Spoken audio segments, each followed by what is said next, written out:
Bom dia, povo de Deus. Hoje, dia 28 de agosto. Me chamo João Golano e trago uma palavra que está em Efésios 2, verso 1 ao 10, que diz assim: Vocês estavam mortos por causa da sua desobediência e de seus muitos pecados, nos quais costumavam viver com o resto do mundo, obedecendo ao comandante dos poderes do mundo invisível. Ele é o Espírito que opera no coração dos que se recusam a obedecer. Todos nós vivíamos desse modo, seguindo os desejos ardentes e as inclinações de nossa natureza humana. Éramos, por natureza, merecedores da ira como os demais. Mas Deus é tão rico em misericórdia, nos amou tanto que, embora estivéssemos mortos por causa dos nossos pecados, Ele nos deu vida juntamente com Cristo. É pela graça que vocês são salvos, pois Ele nos ressuscitou com Cristo e nos fez sentar com Ele nos domínios celestiais, porque agora estamos em Cristo Jesus. Portanto, nas eras futuras, Deus poderá apontar-nos como exemplos da riqueza insuperável de sua graça, revelada na bondade que Ele demonstrou por nós em Cristo Jesus. Vocês são salvos pela graça, por meio da fé. Isso não vem de vocês, é uma dádiva de Deus. Não é uma recompensa pela prática de boas obras, para que ninguém venha se orgulhar, pois somos obra-prima de Deus, criados em Cristo Jesus, a fim de realizar as boas obras que Ele de antemão planejou para nós. Que palavra! Amém, irmão? Eu vou começar com uma história.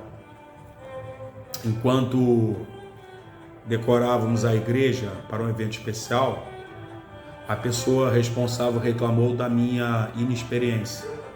Depois que ela se afastou, outra mulher se aproximou de mim dizendo: não se preocupe com ela, nós a chamamos de GEM, graça extra necessária.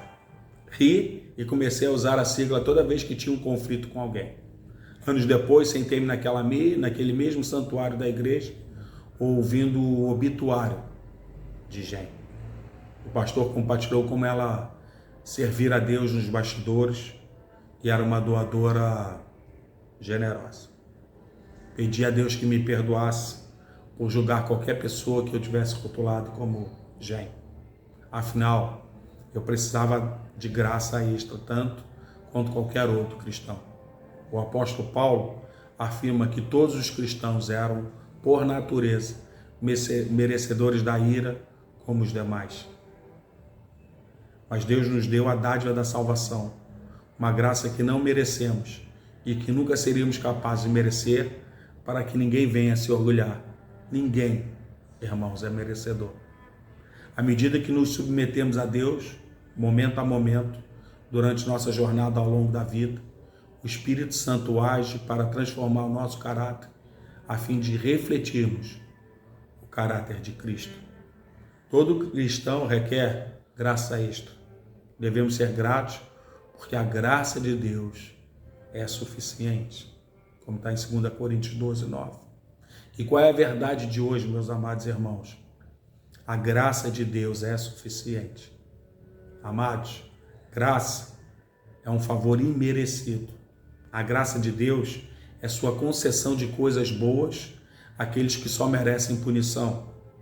A palavra suficiente significa adequado ou bastante. A graça suficiente fala da graça de Deus que concede salvação, preservação e tudo mais que o crente precisa nessa vida e na vida por vir. A graça suficiente não é um termo bíblico, mas sim uma descrição técnica da graça de Deus conforme revelada nas Escrituras. A única vez que as duas palavras são usadas juntas na Bíblia é em 2 Coríntios 12, 9. Paulo tinha algum tipo de aflição física que lhe causava muitas dificuldades. Sem dúvida, ele pensou que poderia servir ao Senhor mais efetivamente se não tivesse essa doença física para retardá-lo.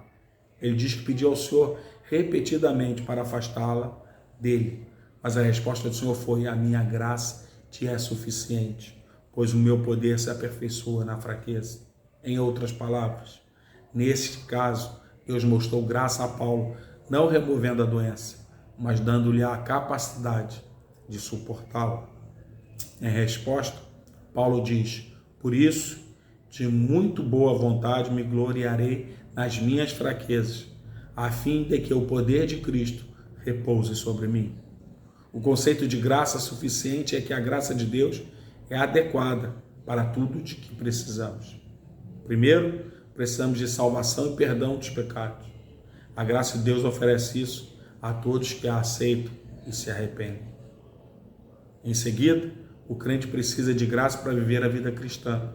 A graça de Deus é suficiente aqui, esteja o crente passando por pobreza ou abundância, dor ou prazer.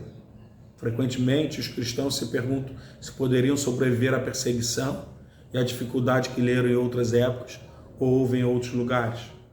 Um cristão pode se perguntar: se tivesse uma arma apontada para minha cabeça, eu negaria a Cristo? Se tudo o que tivesse em jogo fosse a determinação humana, poderia ser, na melhor das hipóteses, uma questão duvidosa. Mas o cristão pode confiar no fato de que a graça de Deus será suficiente para a dificuldade quando ela chegar, mesmo que não esteja evidente antes. Na realidade, nenhum cristão é suficiente por si mesmo. Cada cristão deixado à sua própria sorte fracassaria miseravelmente.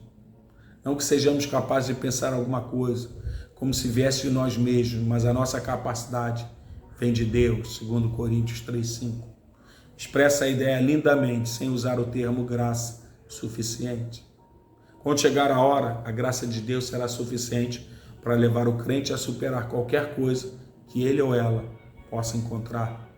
Focando na graça suficiente de Deus, em vez de nas fraquezas humanas, os cristãos podem encarar o futuro com confiança. Com Paulo, os cristãos podem abraçar entusiasticamente suas próprias insuficiências, sabendo que essas insuficiências os impulsionarão em direção à graça totalmente suficiente de Deus. Amém, irmãos? Compartilha, se inscreve, comenta. Vamos caminhar junto. Eu conto contigo. Graça e paz.